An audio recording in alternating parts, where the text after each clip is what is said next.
प्रियात्मन सप्रेम जयजीत आदि मुनीश्वर जोगेश्वर परम पूज्य सदगुरुदेव सिमनी जी का वचनामृत से एक बूंद। ब्रह्मचर्य। हमने आरंभ में ही इस बात को विस्तार के साथ लिख दिया है कि जोगी गृहस्थ ही हो सकता है। गृहहीन रंगा हुआ कपड़ा पहनकर इधर उधर घूमने वाला रमता साधु कभी योग साधन नहीं कर सकता। स्त्री से रहित बिना स्त्री वाला मनुष्य जोगी नहीं विजोगी है। योग साधन के समय निम्नलिखित नियम का पालन आवश्यक है। 1. प्रातः 3 बजे जग जाना। 2. रात में समय पर 8 बजे सो जाना। 3. नियत समय पर नित्य साधन करना। 4. युक्ताहार करना। 5. साधन काल में जो वर्जित है उस भोजन को ना करना। इन 5 नियमों का पालन यथावत अच्छी तरह से गृहस्थ ही कर सकता है, एक गृहहीन साधु नहीं। इन बातों को पहले ही विस्तार के साथ लिख चुके हैं, यहाँ उसे फिर लिखने की आवश्यकता नहीं मालूम होती। गृहस्थों का संसार एक कार्यक्षेत्र है, एक प्रकार का रण क्षेत्र है। जो डर कर इस मैदान से भाग गया वो जोगी नहीं, किंतु कायर, डरपोक, भागोड़ा, दुर्बल और नपुंसक है। गृहस्थ का संसार एक अनुभवपूर्ण विद्यालय है, जिससे गृहहीन साधु सर्वदा वंचित रहते हैं और कभी उन्हें सच्चा अनुभव नहीं प्राप्त होता। कभी स्त्री बीमार पड़ती तो कभी पुत्र मर जाता है। इससे भी गृहस्थ कुछ सीखता है और अनुभव प्राप्त करता है और उन उपायों को खोज निकालने का प्रयत्न करता है, जिससे फिर ना कभी बीमार पड़े। यम, नियम, आसन, प्राणायाम, प्रत्याहार, धारणा, ध्यान और समाधि 8 अंग योग के हैं। इनमें से अभी यम का वर्णन हो रहा है। यम ही 5 प्रकार के होते हैं: अहिंसा, सत्य, अस्तेय, ब्रह्मचर्य और अपरिग्रह। अहिंसा, सत्य और अस्तेय की व्याख्या कर चुके हैं। इस लेख में ब्रह्मचर्य की व्याख्या करनी है। इसके बाद अपरिग्रह की करेंगे। बिना मेहनत मजदूरी के उसी तरह दान के रूप से या भीख मांगकर एक कौड़ी भी ग्रहण ना करना अपरिग्रह है। बिना उसके साधक योग को सिद्ध नहीं कर सकता। बिना इसके साधक योग को सिद्ध नहीं कर सकता। यह अपरिग्रह का साधन एक गृहहीन साधु के लिए कठिन ही नहीं असंभव है। अतः स्त्रीहीन गृहस्थ और स्त्री विहीन साधु तथा विरागी द्वारा योग का साधन ठिकाने से नहीं हो सकता। अब प्रश्न यह है कि यदि जोगी योग में स्त्री और गृह से अलग नहीं रहता है और जोगी एक गृहस्थ हो सकता है, तो योग के अंगों में ब्रह्मचर्य का समावेश कैसे हुआ? इसका उत्तर यह है कि ब्रह्मचर्य का वह अर्थ ही नहीं है जो साधारण रीति से किया जाता है।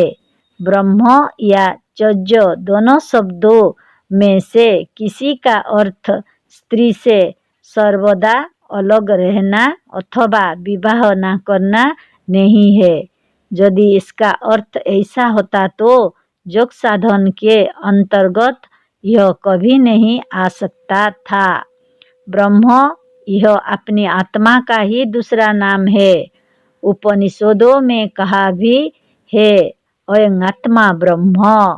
वेदांती और योगी अयं आत्मा ब्रह्म और अहं ब्रह्मास्मि आदि वाक्यों को महावाक्य मानते हैं। अयं आत्मा ब्रह्म, यह आत्मा ही ब्रह्म है। इसी की उन्नति के लिए यत्न करना, इसके सच्चे स्वरूप को जानने के लिए ग्रंथावलोकन और साधन करना, हर वक्त अपनी आत्मा की महानता और अद्भुत शक्ति स्मरण करते हुए अपने हृदय से भय, कायरता और निर्बलता को निकाल कर सर्वदा नवीन उत्साह और बल को धारण करते जाना ब्रह्मचर्य है। अर्थात ब्रह्म विचार में विचरण रूप कर्म ब्रह्मचर्य है। ब्रह्म में सदा विचरण करने वाला ही ब्रह्मचारी है। ब्रह्मणि चरति इति ब्रह्मचारी। ब्रह्म और आत्मा दोनों एक ही है। इधर बहुत दिनों से भारत के मनुष्यों में ब्रह्मचर्य का भाव नहीं रहा, किंतु उसके विपरीत गुलामी, नीचता और दासता का भाव आ गया। दूसरों को क्या, बड़े बड़े ब्राह्मण भी सवेरे से लेकर संध्या तक सेवा कार्य में ही रहते हैं। यह ब्रह्म तत्व से गिरकर अब केवल एक अच्छे सेवक, भक्त और गुलाम रह गए हैं। इनमें गुलामी और दासता का इतना प्रबल भाव विद्यमान हो रहा है कि राम कृष्णादि मरे हुए राजाओं की जड़ मूर्तियों की भी सेवा करते और उनके सामने नाक रगड़ते हैं। इन रामकृष्ण की मूर्तियों में यदि सचमुच रामकृष्ण की आत्मा होती तो एक ब्राह्मण को अपना पैर छूते देखकर अवश्य चिल्ला उठती, सिकुड़ जाती, पैरों को खींच लेती और उन्हें ऐसे नीच कर्म से अलग होने के लिए अवश्य उपदेश देती।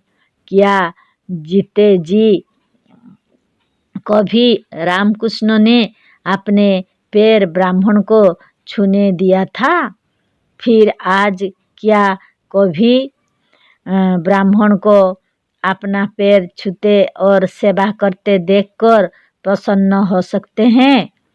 रामकृष्ण को ईश्वर मानने वाले भी इस बात को सोच ले कि आज जो भारत की यह गिरी दशा है वह आत्मस्वरूप ईश्वर की इसी अप्रसन्नता के कारण है। सवेरे से लेकर संध्या तक ब्राह्मणों का अमूल्य समय केवल सेवा और गुलामी में बीतता है, वह भी एक पत्थर की। ईश्वर ने किसी को केवल गुलामी और सेवा के लिए नहीं पैदा किया है। भारतीय अपने सच्चे सिद्धांतों को भूल गए। राजा चाहे जीवित हो या मृतक, उनकी गुलामी अवश्य करेंगे। रामचंद्र, कृष्णचंद्र राजा थे, शासन करने वाले थे, अतः गुलामों की दृष्टि में वह ईश्वर थे। युधिष्ठिर, अकबर और औरंगजेब भी इनकी दृष्टि में ईश्वर थे। यह गुलाम, दास या सेवक तो यहाँ तक कहते हैं कि आजकल के राजाओं और राजकर्मचारियों में भी ईश्वर का अंश है। मुर्दे राजाओं के कब्रों और मूर्तियों में भी ईश्वर का अंश है। सब में ईश्वर है, सब जगह ईश्वर है, पर इसी के साथ यह सच्ची बात इनकी समझ में नहीं आती कि हमारे में भी ईश्वर है। हमारे में ईश्वर है या हमारी आत्मा ईश्वर है, एक ही बात है। ईश्वर से भी कोई प्रयोजन नहीं। ईश्वर एक बड़ी चीज का नाम है। आत्मा ईश्वर है। इसका मानी यह है कि यह एक बड़ी पवित्र वस्तु है। किसी की आत्मा गुलामी, खुशामद और दासता के लिए नहीं है। ना किसी मनुष्य ने संसार में गुलाम होकर जन्म लिया है। प्रत्येक मनुष्य की आत्मा महान तथा पवित्र होने के नाते ब्रह्म है। इसे लोगों ने स्वयं गुलाम और नीच समझकर नीच बना लिया है। इस भाव ने इतना जोर पकड़ा कि सारे भारतवर्ष और सारी जाति को गुलाम और दास बना दिया। इन्हें सेवा करना पसंद है और वही सवेरे से लेकर शाम तक करते हैं। इन भावों को निकाल देना है। गुलामी के विचारों को हृदय से उखाड़ कर फेंक देना है। अपनी आत्मा के गौरव को स्मरण करते हुए उसकी महानता और सच्चे रूप को समझते हुए संसार में विचरण करना ब्रह्मचर्य है। आत्मा ब्रह्म है। यह बहुत ही बड़ी चीज है। इसकी शक्ति और बल अपार है। ऐसे विचारों से हृदय और शरीर में अद्भुत बल का संचार होगा। इसी से ब्रह्मचर्य का फल वर्णन करते हुए पतंजलि ऋषि ने अपने युग दर्शन शास्त्र में कहा है कि ब्रह्मचर्य प्रतिष्ठायां बीजलाभ। पाठ 2 सूत्र 38। अर्थ, ब्रह्मचर्य की प्रतिष्ठा से, इसके पालन और साधन से योगी बीज लाभ करता है। अर्थात योगी के हृदय और शरीर दोनों बलवान हो जाते हैं। इससे योगी की बुद्धि और दिमाग स्वच्छ, पवित्र, तेजस्वी और बलवान होता है। जब जब मन में दुर्बलता आवे, मन में गुलामी या दासता का संचार हो अथवा मन आत्मा के सच्चे और महान रूप से अलग होता हुआ मालूम हो, तब तब उसे खींचकर अपने स्वरूप में स्थित करना और यह समझना कि आत्मा ब्रह्म है, महान है, पवित्र है और सर्वशक्तिमान है। नीच, दास या गुलाम नहीं है। यही ब्रह्मचर्य की धारणा है। चलते, बैठते, उठते और काम करते कभी आत्मा के सच्चे स्वरूप से अलग ना होना, गुलामी और दासता के भावों को ना लाना तथा आत्मा को ब्रह्म समझकर उसी में मस्त और प्रसन्न रहना ब्रह्मचर्य का ध्यान है। इन्हीं सब बातों को कुछ देर के लिए एक जगह पर बैठकर सोचकर एकाकार होकर निश्चल हो जाना ब्रह्मचर्य की समाधि है। यदि इसके विरुद्ध कोई वृत्ति ना उठे, जैसा कि हम कई बार लिख चुके हैं कि योग का कोई साधन केवल परलोक के लिए और व्यर्थ नहीं है, किंतु अद्भुत फल और सिद्धियों के लिए है। अतः इस ब्रह्मचर्य से भी एक बड़ी सिद्धि मिलती है और इस सिद्धि से योगी का शरीर और मन दोनों बहुत ही बलवान होता है, वह भी सचमुच निरापद और स्थायी रूप में। इसी से कहा है कि ब्रह्मचर्य प्रतिष्ठायां बीजलाभ। जैसे कुएं का पानी यदि खर्च ना किया जाए तो बिगड़ जाता है, उसी तरह यदि युवा अवस्था में स्त्री का संसर्ग ना हो तो बीज बिगड़कर शरीर को रोगी, अस्वस्थ और निर्बल बना देता है। खेत सींचने के लिए एक कूप उतना पानी बराबर दे रहा है। उसके लिए यह समझना कि रहट या ढेकुल चलाना बंद कर देने पर भी वह बराबर इतना पानी देता रहेगा। भूल है। यदि इस कूप से पानी निकलना बंद कर दिया जाए तो उसके स्रोतों से पानी का आना भी बंद हो जाएगा। यदि ऐसा ना हो और कूप की स्रोतियों से बराबर पानी निकलता हो जाए तो एक कूप कुछ दिनों में एक शहर को डुबो सकता है, पर ऐसा नहीं होता। यही दशा शरीर की भी है।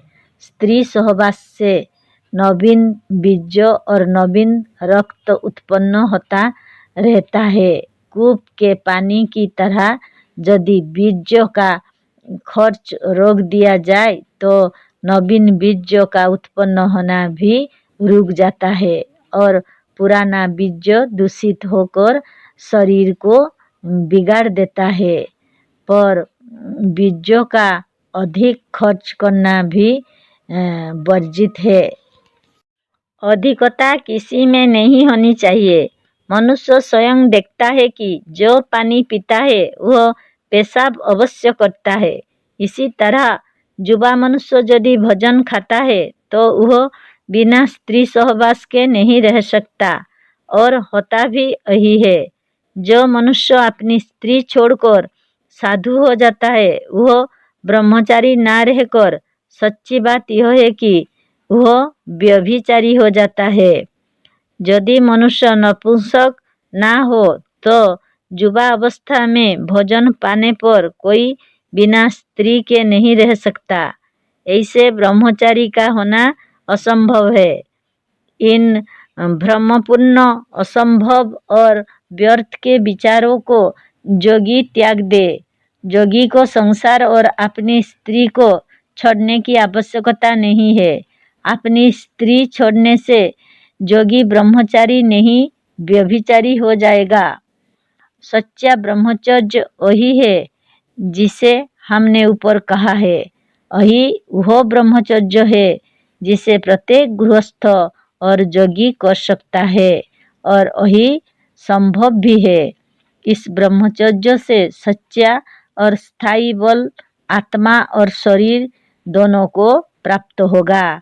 पर सच्चा ब्रह्मचारी होने के लिए ब्रह्मज्ञान का होना भी आवश्यक है, और इसके लिए हमारी बनाई हुई एक दूसरी पुस्तक वेदांत सिद्धांत, सूक्ष्म अथर्ववेद और सूक्ष्म यजुर्वेद और सत्य सुंदर और स्वतंत्र विचार और आत्मज्ञान की कथाओं को पढ़ जाना भी आवश्यक है। जय जीव।